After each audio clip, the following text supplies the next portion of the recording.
अस्सलाम वालेकुम my YouTube family, कैसे हैं आप सब। उम्मीद है खैरियत से होंगे और बहुत खुश होंगे। ओके जी, आज हम बनाने जा रहे हैं शनवारी स्टाइल मटन कढ़ाई। बहुत टेस्टी बनती है, ज़रूर ट्राई कीजिएगा। रेसिपी की तरफ जाने से पहले प्लीज़ मेरे चैनल को लाइक, शेयर और सब्सक्राइब कीजिएगा और कमेंट्स भी कीजिएगा। अब चलते हैं रेसिपी की तरफ। तो हमें क्या क्या चाहिए। हमने मटन ले लिया है, इसमें तकरीबन 1.5 किलो, ठीक है। हरी मिर्चों का पेस्ट 2 चम्मच भर के ले लिया है। अदरक लहसुन का पेस्ट 2 चम्मच भर के ले लिया है। एक बड़ी साइज़ की प्याज ले लिए, 3 से 4 टमाटर ले लिए हैं। दही का 1 प्याला ले लिया है। ये दही फ्रीज़ हुआ था, जब तक हमारा दही डालने का टाइम आएगा, जब तक ये मेल्ट हो जाए। मसाले हम जैसे जैसे डालते जाएंगे तो आपको बताते जाएंगे। ओके जी। ओके जी, कढ़ाई में हमने ऑयल ले लिया है, ठीक है। ऑयल आप अपने अंदाजे से ले लिएगा। और ये हम सबसे पहले उसमें ये प्याज शामिल करेंगे। बस प्याज को हमने तब तक फ्राई करना है जब तक कि इसका कलर चेंज ना हो जाए।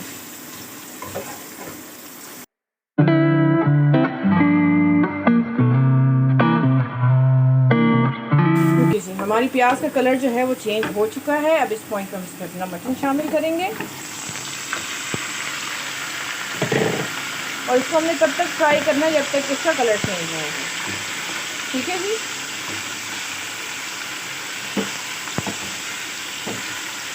ओके जी, इसको थोड़ा सा फ्राई करने के बाद हम इस पॉइंट पे इसमें अदरक लहसुन का पेस्ट डालेंगे, ठीक है। अब इसके साथ इसको अच्छे से हम भून लेंगे।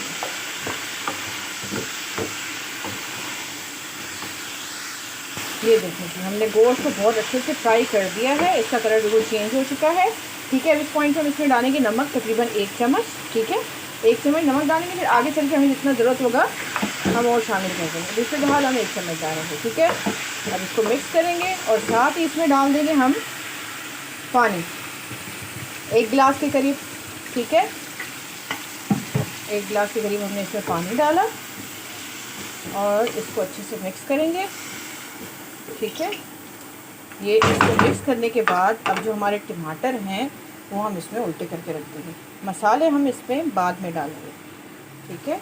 अब इसको हम तब तक पकाएंगे, पहले तो हम टमाटर के छिलके निकालेंगे 5 से 7 मिनट बाद, और फिर इसको तब तक पकाएंगे जब तक हमारा गोश्त 80% गल नहीं जाता, ठीक है।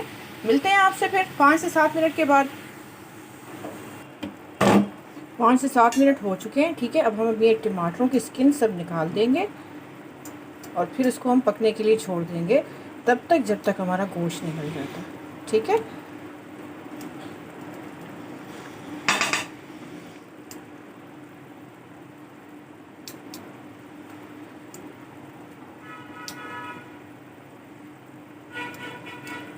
ये मुंह में आती है ना स्किन, बहुत बुरी लगती है। ओके जी, अब इसको हम इसके अंदर मिक्स कर देंगे। अभी अच्छे से खुद ही बीच में गल जाएगा, क्योंकि जब तक गोश्त गलेगा टमाटर भी अच्छे से गल जाएंगे, ठीक है। ओके जी, अब हम इसको गलने के लिए छोड़ देंगे। अब ये आधे घंटे में या 45 मिनट्स में गल जाएगा, ठीक है। फिर मिलते हैं आपसे 45 मिनट्स के बाद। देखिए जी, 80% ये गोश्त हमारा गल चुका है, ठीक है। अब हम क्या करेंगे कि इसमें अपने मसाले शामिल करेंगे, ठीक है। हम इसमें शामिल करेंगे 1 चम्मच भर के काली मिर्च का, कुटी हुई काली मिर्च, ठीक है। 1 चम्मच भर के हम इसमें डालेंगे भुना कुटा धनिया। 1 चम्मच इसमें डालेंगे हम भुना कुटा ज़ीरा। आधा चम्मच इसमें हम डालेंगे गरम मसाला, ठीक है। इसको अच्छे से करेंगे मिक्स, ठीक है। और साथ ही हम इसमें अपनी हरी मिर्चों का पेस्ट भी डाल देंगे, ठीक है। इसको अच्छे से मिक्स करेंगे। अब इस पॉइंट में अपनी दही भी शामिल करेंगे।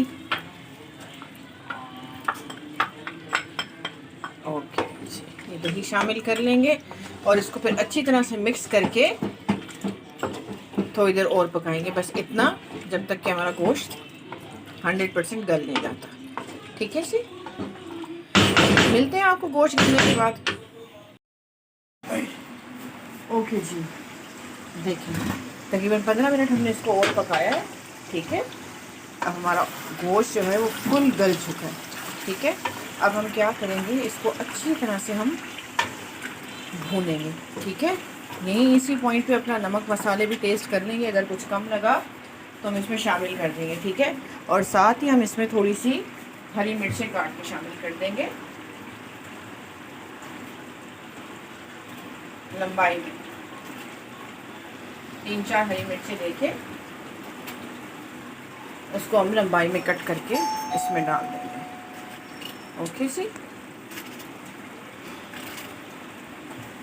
अब इसको अच्छी तरह से अब हम भून लेंगे, फिर आपको दिखाते हैं। देखिए जी, हमने अपना गोश्त अच्छे से भून लिया है। अब इस पॉइंट पे हम अपनी फ्लेम करेंगे ऑफ और इसको डिश आउट करके आपको दिखाएंगे। ओके जी, तो हमने डिश आउट कर दिया है और थोड़ा सा गार्निश कर दिया हरा धनिया से। आई होप आपको ये रेसिपी अच्छी लगी होगी, ज़रूर ट्राई कीजिएगा और मुझे कमेंट सेक्शन में ज़रूर बताइएगा। ओके जी, अब चलते हैं, फिर आएंगे एक नई रेसिपी के साथ। तब तक के लिए अल्लाह हाफिज़।